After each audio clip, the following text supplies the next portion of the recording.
स्वरोजगार।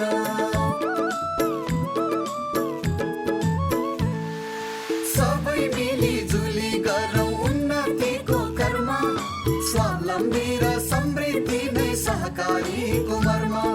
समानता र स्वाधीनताको भावनाले भरौँ, आर्थिक अनि सामाजिक सांस्कृतिक विकास गरौँ।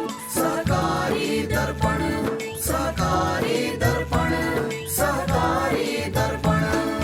नमस्कार, सहकारी दर्पण कार्यक्रमको तर्फबाट यो कार्यक्रम प्रत्येक महिनाको पहिलो र तेस्रो शनिबार साँझ 6 बजेदेखि करिब 25 मिनट अवधिभर सहकारीका विविध विषयवस्तु समावेश गरी प्रस्तुत गर्ने गरिन्छ। स्वागत एवं सहकारी अभिवादन आजको यो श्रृङ्खलामा पनि सम्पूर्ण दर्शक महानुभावहरूमा। दर्शक महानुभावहरू, आजको कार्यक्रममा हामी प्रस्तुत गर्दैछौँ काभ्रेपलाञ्चोक जिल्लाको बनेपा नगरपालिका वडा नम्बर 12 मा रहेको बाँसडोल सामुदायिक बहुउद्देश्य सहकारी संस्था लिमिटेडले सञ्चालन गरेका क्रियाकलापहरू आजको संस्था चिनारीमा।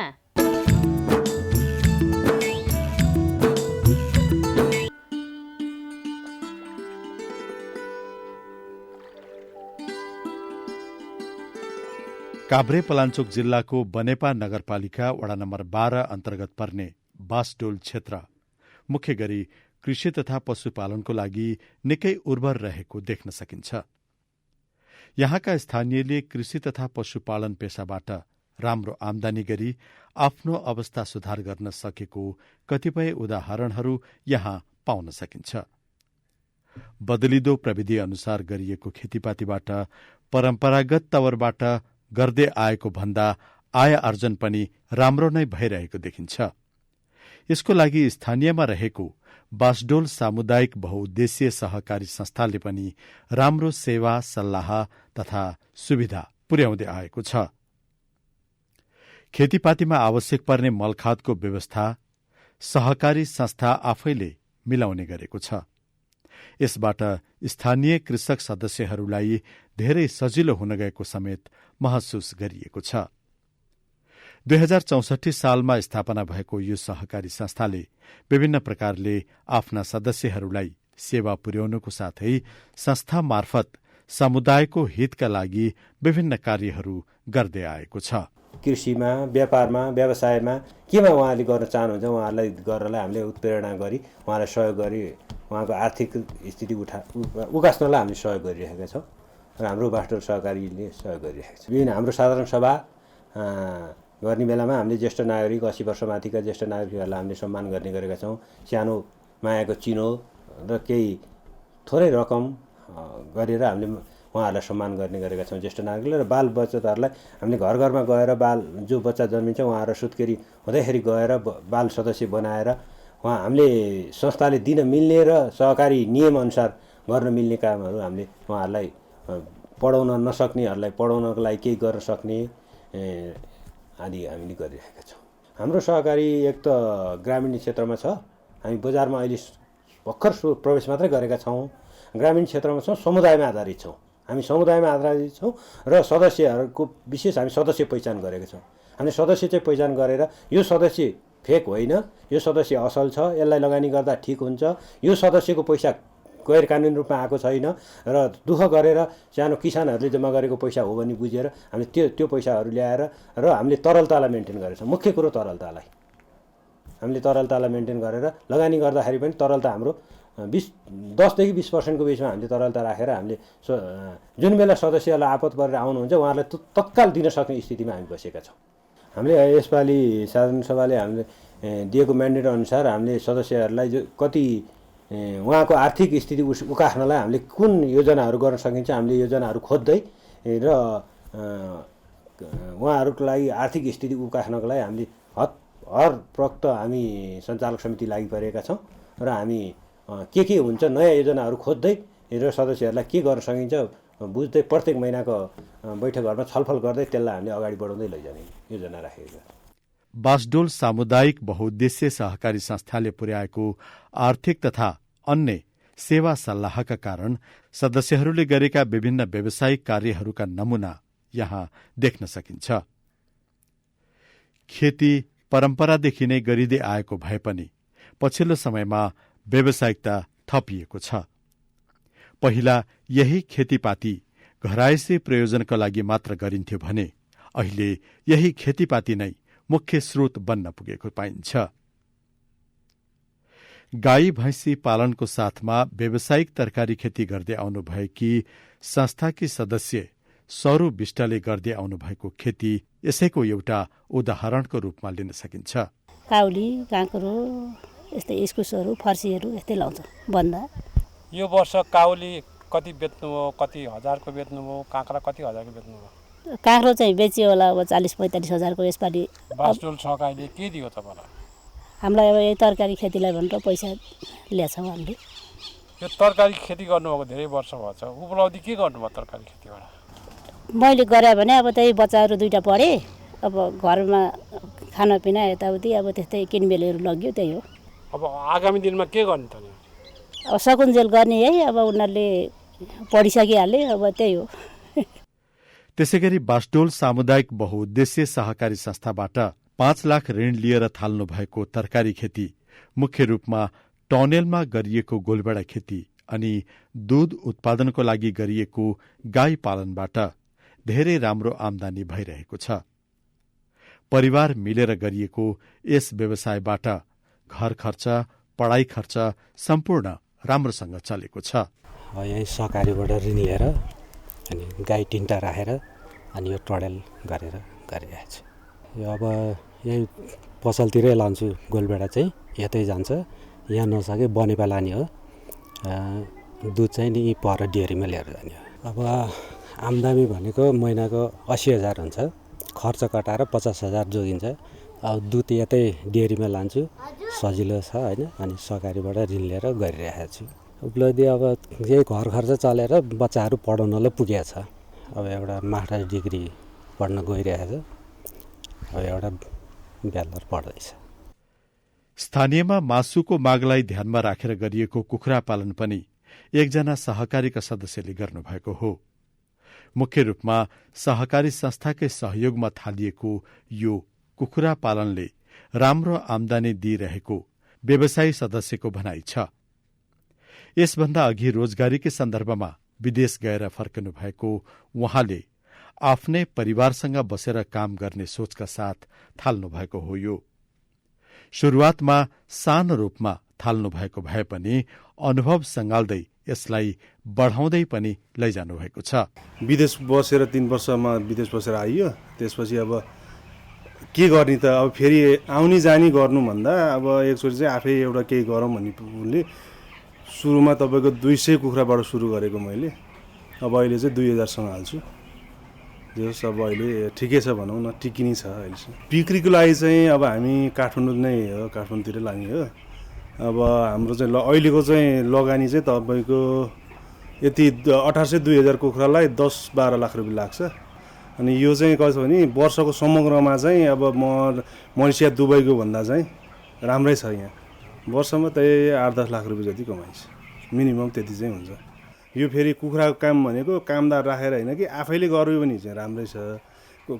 अरूको भरमा चाहिँ कामदार राखेर चाहिँ अब किनभने अरूको भरमा चाहिँ यो काम चाहिँ नगर्दा राम्रो हो। आफैले भयो भने सबै कुरो थाहा पनि हुन्छ। यो व्यवसायमा उपलब्धि के भन्नु? उपलब्ध त अब भन्ने पर्दा त सबै अहिले गरिरहेका यो अहिले हजुरहरूले देख्नुभयो पसल घर टोटली मैले अहिले गरिरहेको सबै टोटली यो कुखुराबाटै गरेको छ।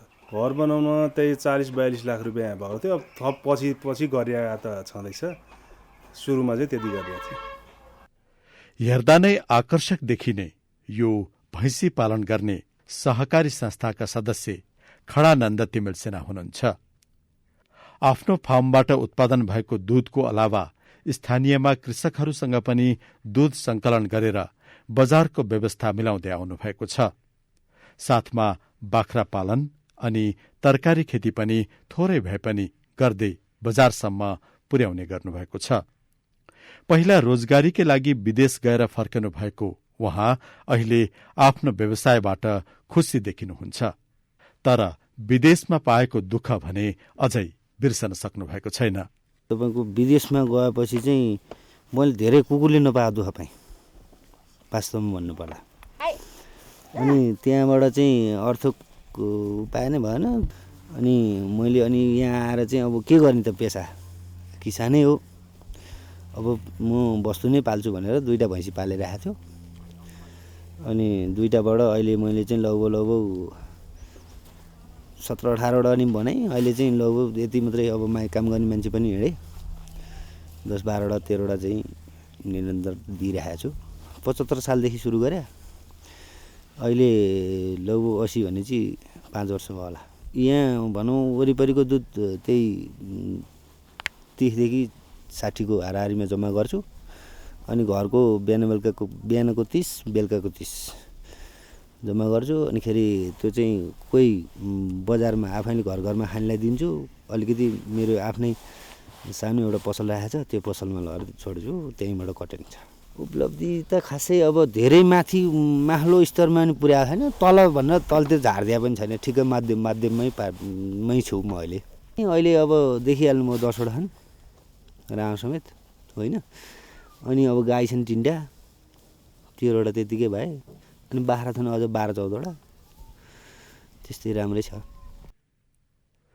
स्थानीयको आवश्यकता र मागलाई ध्यानमा राखेर सञ्चालन गरिएको व्यवसाय मध्ये बनेपा नगरपालिका वडा नम्बर 10 रेशम मार्गमा अन्नपूर्ण राइस मिलको नामबाट मसला तथा विभिन्न अन्नहरूको पिसानी सेवा सञ्चालन गर्दै आउनुभएका बासडोल सामुदायिक बहुउद्देश्यीय सहकारी संस्थाका सदस्य हुनुहुन्छ इन्द्रनाथ सत्याल। करिब 10 लाख रुपियाँ लगानीबाट 2 वर्ष अघि थाल्नु भएको हो। यसको लागि सहकारी संस्थाको सहयोग मिलेको उहाँ बताउनुहुन्छ। यस्तै यो काम गर्ने सिलसिलामा गर्दै लाँदा यो सल्लाह सुझाव पाइयो, एउटा बेरोजगार बस्नु पर्दैन, काम गर भनेर मलाई उसले अरायो। अनि त्यो अराउने सिलसिलामा अनि अब हो रहेछ ग्यारेज जस्तो लागेर अनि हजुरमै सुरु गरेँ सर मैले। पैसा कसरी जुटाउनु भयो, कहाँ पैसा भने त अब यस्तै हो सर, अब यो सहकारीले पनि अब अलिकति यो स्वरोजगारबाट अलिकति पैसा पाइयो। अनि अब अरू लोन पनि गरेँ। यहाँ लगभग अहिले त तपाईँको 20 लाख मास्तिरै छ। आमदामी भनेर चाहिँ सर अब यति फिक्स नै चाहिँ छैन, अब यति नै अब हुन्छ भनेर चाहिँ अब कोही बेलामा अलिक बढी हुन्छ, कोही बेला अलिक घटी हुन्छ। 2 वर्ष भुक्तानी भयो। अब मसँग त्यही 3-4 लाख जति ऋण बाँकी छ। अब 10 लाख सुरुवाती अवस्थामा हालेको थिएँ, त्यतिमा अब 3-4 लाख चाहिँ ऋणै बाँकी छ।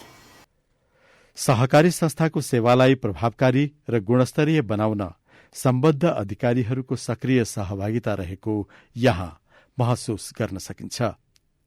सुरुवाती अवस्थादेखि सानो सानो समूहलाई एकीकृत गर्दै सहकारी संस्थाको रूपमा रूपान्तरण गरी हालसम्म आइपुग्दा संस्थालाई आवश्यकता र अवस्था अनुकूल बनाउन मार्गदर्शन गर्दै हाल पनि सक्रिय रूपमा रहनुभएको प्रमुख सल्लाहकारको भनाइ छ। सञ्चालक समितिले मागेको बखतमा संस्थालाई परिआउने, संस्था सञ्चालनको क्रममा हुने यावत कुराहरू मैले जानेको सिकेको, खास गरी जनताको चाहिँ नि बचतको सुरक्षा हुनुपर्छ, सुरक्षित लगानी हुनुपर्छ र सदस्यले भनेको बेलामा बचत फिर्ता गर्न सक्ने गरी हामी चाहिँ नि रहनुपर्छ भन्ने विशेष मेरो जोड हुन्छ। कार्यक्रमहरूलाई व्यवस्थित रूपमा र प्रभावकारी रूपमा अगाडि बढाउनलाई चाहिँ एकदमै ठुलो आत्मविश्वास चाहिन्छ सञ्चालक समितिमा। र मुख्य कुरो चाहिँ उहाँहरूको दृढ विश्वास चाहिन्छ र सदस्यको मन जित्न सक्नुपर्छ। लोकप्रिय सदस्यमुखी कार्यक्रमहरू सञ्चालन गर्नुपर्छ। सहकारीको मान्यता भनेको के हो भने एकदमै ठुलो बनाउने र त्यो भेगमा जाने पनि हुन्छ, तर एकदमै ठुलो बनाउने उद्देश्य राख्नु हुँदैन। जति हुन्छ त्यो चाहिँ गुणस्तरीय चाहिँ सहकारी बन्नुपर्छ।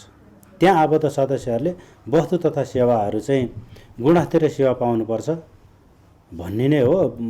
अब उद्देश्य त लिनु परिहाल्छ र 4 वर्षीय रणनीतिक योजनामा त्यो योजना बनाउँदाखेरि हामीले के याद गर्नुपर्छ भने लक्ष्य मिट गर्न सक्ने योजनाहरू बनाउनुपर्छ र त्यो योजना बनाउँदाखेरि त्यो लक्ष्यमा त पुग्नुपर्छ। तर संस्थाले संस्थाको सञ्चालक समितिले लिएको जुन लक्ष्य छ त्यो पुरा गर्नको लागि सञ्चालक समिति, कर्मचारी र उहाँहरूले नियुक्त गर्नुभएको उपसमितिहरू लाग्नुपर्छ।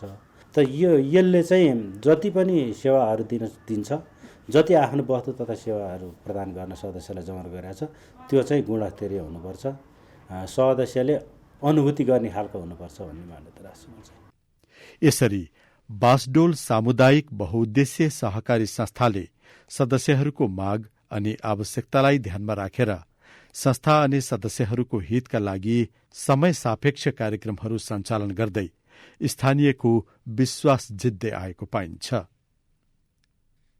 स्थानीय सम्भावनामा आधारित भएर लगानीलाई परिचालन गर्दै व्यावसायिक क्रियाकलापको माध्यमबाट सदस्यहरूको अवस्था माथि उठाउन जोड़ दिँदै आएको पनि महसुस गर्न सकिन्छ। संस्थाले विभिन्न प्रकारको सामाजिक कार्यमा सक्रिय सहभागिता जनाउनुको साथै स्थानीयको माग बमोजिम अक्सिजन सिलिण्डर पनि उपलब्ध गराउने गरेको देखिन्छ। विगतमा कोरोना महामारी जस्ता विभिन्न अप्ठ्यारा अवस्थामा पनि सदस्यहरूको साथमा रहेर कार्य गरेको अनुभव रहेको पाइन्छ। विगत 16 वर्षदेखि समुदायमा आधारित सञ्चालनमा रहेको छ यो सहकारी। 16 वर्षमा के गर्यो भन्ने कुराहरू सदस्यहरूले अनुभूति गरिरहनु भएको छ। एउटा त्यो रह्यो। अनि नीति नियम विधि शासन अनुसार चल्नका लागि हामीले 29वटा नीति तथा कार्यविधिहरू बनाएका छौँ। त्यसको आधारमा यो सञ्चालनमा रहेको छ। त्यसले पनि सदस्यहरूलाई चाहिँ यो संस्थामा बस्न पर्ने रहेछ भन्ने एउटा आधार रहेको छ। न्यूनतम शुल्कमा सदस्यता प्रदान गर्छौँ। हामी धेरै शुल्क लिँदैनौँ, थोरै शुल्कमा चाहिँ सदस्यताहरू प्रदान गर्छौँ। यो आधारले पनि सदस्यहरूलाई चाहिँ यसमै बस्नुहोस् भन्ने हाम्रो मान्यता रहेको छ। अनि अर्को छ हामीले रेमिट्यान्स सेवाहरू, जस्तो सदस्यहरू चाहिँ अब बनिपासम्म धाइरहनु पर्थ्यो, पनौतीसम्म धाइरहनु पर्थ्यो भने यहाँ चाहिँ सम्पूर्ण रेमिट्यान्स सेवा पनि यहाँबाट प्रदान गरेका छौँ। त्यो आधारले पनि सदस्यहरूलाई यही संस्थामा चाहिँ संस्था रोज्नुहोस् भन्ने आधारहरू हामीसँग रहेको छ। त्यस्तै गरी सदस्यको चाहना बमोजिमका हामीले चाहिँ बचत शीर्षकहरू निर्माण गरेर गरिरहेका छौँ। त्यस्तै गरी महामारीको बेलामा चाहिँ हामीले सदस्यहरूलाई ब्याजमा छुट गर्ने त्यो हिसाबले पनि लगानी गरेका छुट गरेर जुन उहाँहरूले किस्ता बुझाउनु पर्थ्यो सक्नु भएन, हर्जनामा पनि छुट लगायत ब्याजमा पनि ब्याजको पर्सेन्टेजमा पनि छुट गरेर लगानी गरेका छौँ। कोरोना महामारीको बेलामा चाहिँ हामीले सदस्यहरूलाई लागेको ब्याजमा चाहिँ समय अवधि तोकेर ब्याजमा छुट एउटा चाहिँ लागेको हर्जनामा छुट त्यो कुराहरू गऱ्यौँ न। अनि अर्को ब्याज दर नै त्यो जसको व्यवसाय चाहिँ त्यो महामारीको बेलामा चाहिँ व्यवसाय ठप्प भएर गर्न सकेन, पछि उठाउनका लागि चाहिँ उसँग रकम भएन, त्यो बेलामा चाहिँ छुट्टै शीर्षक खडा गरेर कम ब्याज दरमा ऋण लगानी गरेर पनि उहाँहरूको व्यवसायलाई उत्थान गर्ने काम गऱ्यौँ। यसरी समग्र रूपमा संस्थाले सदस्य अनि संस्थाको अवस्था अनुकूल अगाडि बढ्दै गएको महसुस गर्न सकिन्छ। साथै आर्थिक अवस्था पनि राम्रो सुधार हुँदै गएको छ। अहिले हाम्रो शेर सदस्य सङ्ख्या चाहिँ 2338 जना पुग्नु भएको छ। यो अस्तिसम्मको डाटामा 2338 जना सङ्ख्या हुनुहुन्छ। हाम्रो कार्यक्षेत्र पहिला यही महेन्द्र ज्योति गाविस बनिपा 12 मात्र रहेको थियो भने अस्ति कार्तिकदेखिबाट कार्यक्षेत्र बढ्या छ। हाम्रो कार्यक्षेत्र अहिले बनिपा नगरपालिका र पनौती नगरपालिका भर भएको छ। र सेवा केन्द्र एउटा हामीले भैँसीपाटीमा भर्खरै अस्ति चैतबाट सुरु गरेका छौँ। यसरी हाम्रो सदस्य सङ्ख्या बढिरहेको अवस्था छ भने शेयर पुँजी पनि अहिले वृद्धिको अवस्थामा रहेको छ। अहिले 2 करोड 16 लाख चाहिँ हाम्रो चुक्ता शेयर पुँजी पुगेको छ। त्यस्तै गरी निक्षेपमा 13 करोड 95 लाख रुपियाँ पुगेको छ। ऋण लगानी 15.5 करोडको रहेको छ र कुल पुँजी 19 करोड 50 लाखको चाहिँ अहिले हामी ट्रान्जेक्सनमा छौँ। यहाँ चाहिँ शेयर सदस्यहरूको माया र विश्वासले गर्दाखेरि चाहिँ संस्था यो अवस्थामा आएको मैले महसुस गरिरहेको छु। यहाँको मेन कारोबारहरू चाहिँ सदस्यहरूको हामीले बचतका 17 प्रकारका शीर्षकहरू खडा गरेका छौँ। व्यवसायमा चाहिँ हाम्रो कृषि, पशुपालन अनि यस्तो घर जग्गामा पनि छ, घर निर्माणमा पनि लगानी छ। अनि युवा स्वरोजगार भनेर हामीले चाहिँ युवा स्वरोजगार कोषबाट पनि ल्याएर कम ब्याज दरको लगानी गरेका छौँ। बनेपा नगरपालिका वडा नम्बर 12 मा रहेको यस बासडोल सामुदायिक बहुउद्देश्य सहकारी संस्थाले पूर्ण रूपमा समुदायमा आधारित भई सदस्यहरूको अवस्थालाई ध्यानमा राख्दै उनीहरूको जीवनस्तर माथि उठाउन आफ्नो विभिन्न कार्यक्रमका माध्यमले जसरी सहयोग पुर्याउँदै आएको छ, यसलाई पक्कै पनि प्रशंसापूर्वक हेर्न सकिन्छ। अब आउँदा समयमा पनि संस्था अनि सदस्यहरूको हितमा कार्य गर्दै स्थानीय विकासमा संस्थाले गरेका प्रयासमा सफलता मिल्दै जाओस्, हाम्रो शुभकामना। हामीले बनेपा नगरपालिकाभित्र रहेका सहकारी संस्थाहरूको सञ्चालनको अवस्था बारेमा पनि जानकारी गराउने उद्देश्यका साथ उपप्रमुख विमला सापकोटा दाहालसँग पनि कुराकानी गरेका छौं। बनेपा नगरपालिकाभित्र सहकारीहरूको अवस्था के कस्तो छ, कति सहकारी छन्, कसरी मोनिटरिङ गरिरहेको छ? हस्, धन्यवाद। बनेपा नगरपालिका एउटा सहकारीको हब भएको नगरपालिका हो। यहाँ थुप्रै सहकारीहरू छन्। यहाँ दुई प्रकारका सहकारी, एउटा चाहिँ बनेपा नगरपालिकाकै कार्यक्षेत्र नगरपालिका परिभएको र बनेपा नगरपालिकाले नियमन अनुगमन गर्न सक्ने खालका सहकारीहरू छन्। अर्को चाहिँ प्रदेश र सङ्घ चाहिँ क्षेत्र भएको, देशभरि नै कार्यक्षेत्र भएका सहकारीहरूले अफिस यहाँ स्थापना गरेर रहेका सहकारीहरू पनि थुप्रै छन्। नगरपालिकाको नियमन र अनुगमनभित्र भएका 220वटा सहकारी छन् हाम्रो नगरपालिकाभित्र र ती सहकारीहरूलाई हामीले सहकारी शाखा अन्तर्गत त्यसको अपडेटहरू गर्ने, डेटाहरू राख्ने, उनीहरूको प्रतिवेदनहरू लिने त्यो कार्यहरू चाहिँ भइराखेको छ। र अनुगमन चाहिँ हामीले कहिलेकाहीँ अकेजनली कुनै सहकारीहरूको समस्या आउँदा गरेको अनुगमनहरू मात्रै थियो अगाडि चाहिँ। अहिले चाहिँ हामीले एउटा के गर्यौँ भने केही सहकारीहरूमा केही समस्याहरू आउन थालिसकेपछि यहाँ बचतकर्ताहरूले निवेदनहरू दिन थालिसकेपछि चाहिँ भएन, अब सबै सहकारीहरूको चाहिँ हामीले एउटा मसिनो ढङ्गले मोनिटरिङ गर्नु पर्यो भनेर जिल्ला सहकारी सङ्घसँग समन्वय गरेर 10वटा बनेपा नगरपालिकामा भएका सहकारीका छाता सङ्गठनहरू, बचत सङ्घ, जिल्ला सहकारी सङ्घ, त्यस्तै गरी अरू सङ्घहरूसँग 10जना विज्ञहरूलाई लिएर र हाम्रो जनप्रतिनिधिहरूको टोली, हाम्रो कर्मचारी साथीहरूको टोलीको एउटा टिम बनाएर हामीले 220वटा सहकारीमा अनुगमन गर्ने भन्ने योजना बनायौँ। त्यसमा 220वटा मध्ये 200वटा सहकारीको हामीले अनुगमन गऱ्यौँ। 20वटा सहकारी चाहिँ कोही सहकारीहरू तत्कालै मर्ज भएको र कोहीले चाहिँ कार्यक्षेत्रहरू विस्तार गरेकोले गर्दाखेरि 200वटा सहकारी हामीले अनुगमन गरेर त्यसको प्रतिवेदन पनि त्यो विज्ञ टोलीले हामीलाई दिइसक्नु भएको छ, हस्तान्तरण गरिसक्नु भएको छ। सहकारीमा सुशासन ल्याउनको लागि नगरपालिकाको भूमिका के हो? हामीले चाहिँ अहिले एक चरणको अनुगमन सकेका छौँ र प्रतिवेदन लिएका छौँ होइन। त्यो अनुगमन सकिसकेपछि हामीले अहिले हामीसँग सहकारी ऐन छ, सहकारी ऐन बनाइसकेका छौँ, सहकारी नियमावली बनाइसकेका छौँ। अनि अहिले एउटा हामीले चाहिँ सहकारी अनुगमन तथा स्वमूल्याङ्कन मापदण्ड भनेर एउटा मापदण्ड बनाएर पारितको अवस्थामा छ। हामीले अस्तिको कार्यपालिकामा त्यसलाई पेश गरेका छौँ, अब पारित गर्छौँ त्यसलाई। त्यो मापदण्डले चाहिँ केही कुराहरूलाई कन्ट्रोल गर्ने, त्यसलाई अलिक पारदर्शी बनाउने, बचतकर्ताको बचतको सुरक्षण पनि गर्ने, सहकारीको स्तर उन्नति पनि गर्दै जाने, उनीहरूलाई पनि सस्टेन बनाउँदै जानलाई के गर्न पर्छ भन्ने खालको एउटा त्यो मापदण्डमा उल्लेख गरिएको छ। दर्शक महानुभावहरू, यो कार्यक्रम तपाईलाई कस्तो लाग्यो? कार्यक्रमको बारेमा तपाईको प्रतिक्रिया अवश्य पठाउनु हुनेछ भन्ने आशा राखेका छौँ। हाम्रो ठेगाना हो राष्ट्रिय सहकारी विकास board, Pulchowk, Lalitpur, post box number 5717, phone number 5010-131, email kopsanchar@ncdb.gov.np, website www.ncdb.gov.np। दर्शक महानुभावहरू, यो कार्यक्रम तपाईँ आफ्नो समय अनुकूल युट्युबमा पनि हेर्न सक्नुहुनेछ। हवस् त दर्शक महानुभावहरू, आजको हाम्रो कार्यक्रमको निर्धारित समय सकिन लागेको छ। सहकारी सम्बन्धी विविध सामग्री लिएर आगामी कार्यक्रममा भेट्ने बाचा गर्दै आजको सहकारी दर्पणबाट हामी सबै बिदा चाहन्छौँ। नमस्ते, जय सहकारी।